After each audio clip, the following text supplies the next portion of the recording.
is move from some of these individual principles to what I call laws, team laws, to ensure that we are driving this culture forward across all silos. Some of you may be running a practice of 10, some of you of thousands. And what I'll say is that these 4 laws really matter no matter the level and can be used in different ways. As I go through each of these 4 laws, I'm going to tell you what the old way that we thought of them as working is different from the new, the better normal that must be created now to become that modern day 21st century practice. The first law of connectional intelligence is what I call value visibly.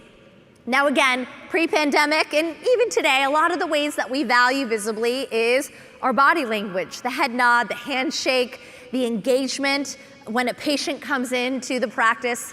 Now, I'd argue that valuing visibly is no longer simply just those cues for patients and for our staff members. Valuing visibly is about valuing others' time, inboxes, and schedules. It's about avoiding a lot of these scenarios of chronic cancellations, endless delays, the lack of that thoughtful agenda of why are we in this meeting at a staff level to make sure that everyone truly participates. Valuing visibly is starting every meeting by clarifying, here's what success looks like, here's how I'm going to engage all of you to participate. If we all stay present, I'll end the meeting 10 minutes early. That will quickly avoid multitasking and getting everyone on the same page. Valuing visibly is also about not assuming everyone's okay, it's about checking in a regular way. I'll give you an example. I know one leader, she, during the height of the pandemic, managed a lot of her team calls on video, and she found that one of the team members was not engaging often. At first, she thought he was multitasking, then she thought maybe he wasn't interested, but finally she said, I should stop assuming, value visibly, and ask. She sent him a quick IM, and he wrote, I'm having such a hard time translating multiple different English accents on this call.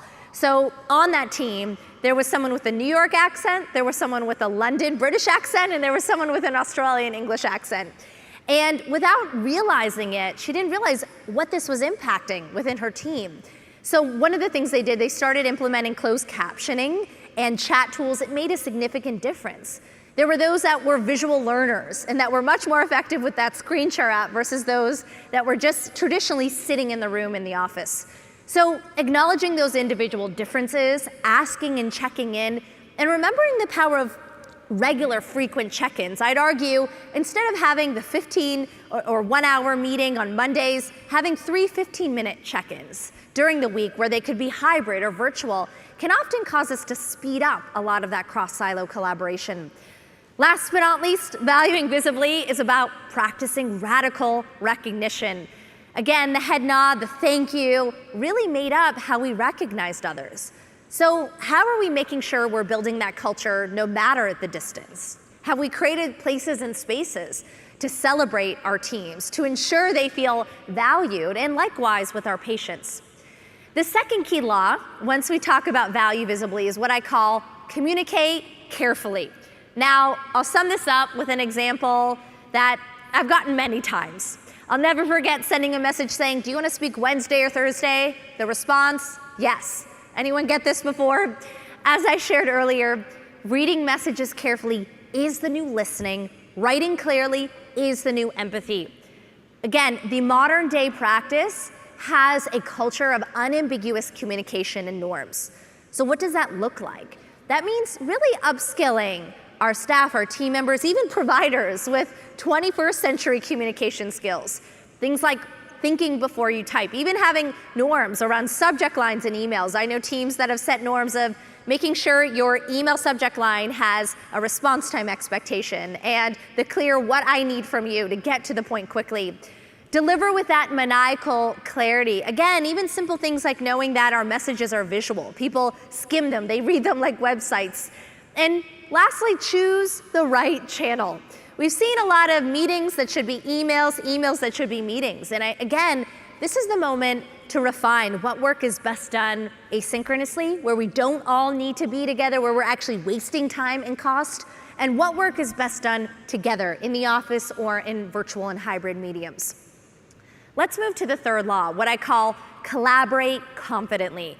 Now, once we value visibly and communicate carefully, how do we create that cross-silo confidence, that empowerment to share knowledge, to avoid duplicative work, to use the ways that we've worked digitally to allow anyone anywhere to help support us? I like to say that collaborating confidently for the modern day practice is about making sure that every staff member knows what do other departments or silos work on, how do they best communicate with them to share knowledge and expertise, and what are the rituals that will allow your teams to ensure and enable them to build their networks outside of their own silo. So if you're running a team of 10, that could be simple things like a regular lunch to share a win of the week, a challenge of the week. But if you're running a team of thousands, it could look a bit more like a peer-to-peer virtual network where expertise is shared, or regular town halls or lunch and learns, both in virtual and hybrid formats.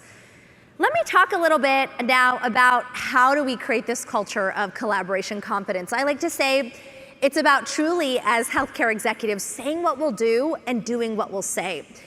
I'm going to share some examples where confidence isn't built, especially as executives. If we say, I need a report by the end of the week to our staff, and then what we realize is another team had worked on something similar and we forgot and we only told them later, so then we make them rework it for 2 months because we were hasty, not thoughtful, or I'll get back to you soon. And then that team member is chasing us down for half an answer. There are 3 emails in our inbox that we've missed.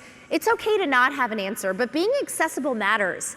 Even simple things like set up virtual office hours, where maybe every day or once or twice a week, there's a time where team members can call you, they can reach out, they can solve problems with you. And again, in many ways, instead of having that regular standard 1-hour meeting, sometimes 3 15-minute checkpoints is just as effective now per week.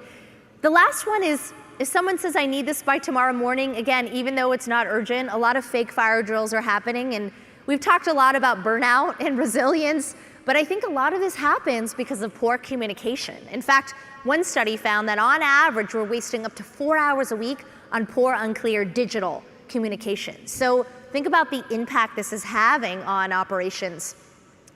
When it comes to collaborating confidently, it's about informing the right people at the right times. It's about prioritizing and staying on track. Here's what's priority, especially when people are working in different places and spaces.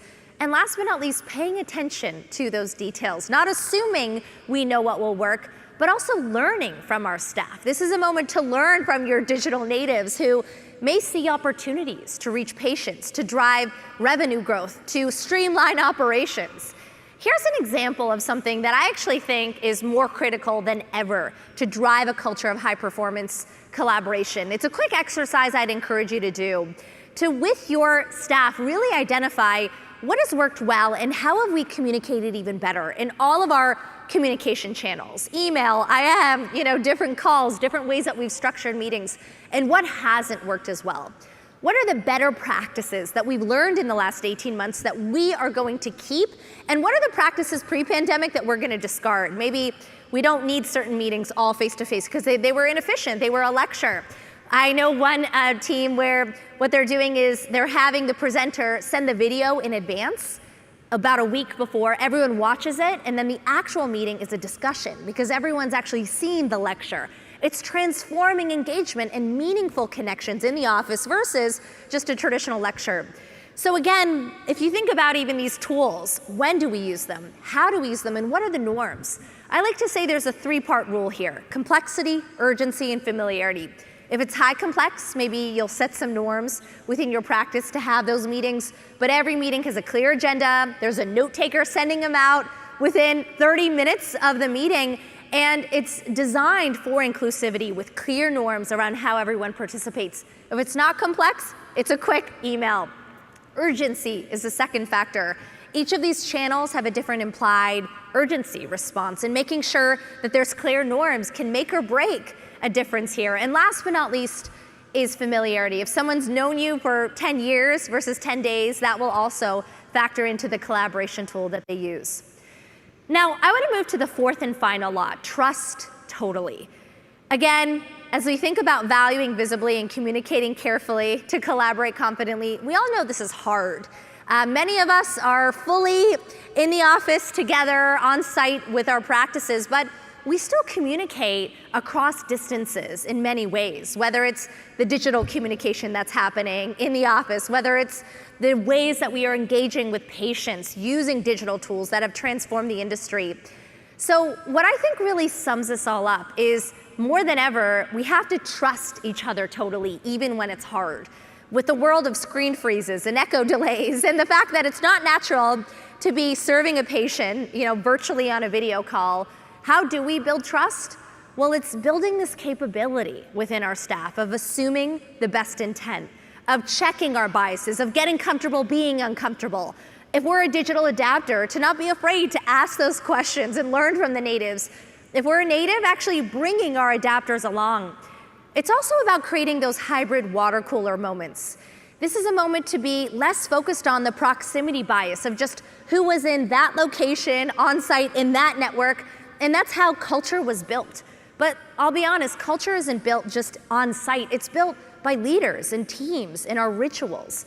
So maybe it's a quick ritual where in all the regular staff meetings, people share a win of the week, a challenge of the week to enable that culture of psychological safety, or regular moments of, I like to say, a lunch roulette where people are networking with those in different silos and departments. And last but not least, showing vulnerabilities, being willing to share what you know, what you don't know, and where you need help. I know one healthcare executive that always asked his direct reports, what's one piece of bad news I normally wouldn't want to hear? So much of the time they didn't want to raise red flags, and they had to at certain points, but by making that a regular ritual of a question, it changed the way the teams engage. So as I promised, I wanted to get practical here. So one of the things I created, and it will be available to all of you immediately at the end of this session, is a 12-question checklist. We all know manifestos and checklists in the medical world, but I'd argue this is the new checklist to create that better normal.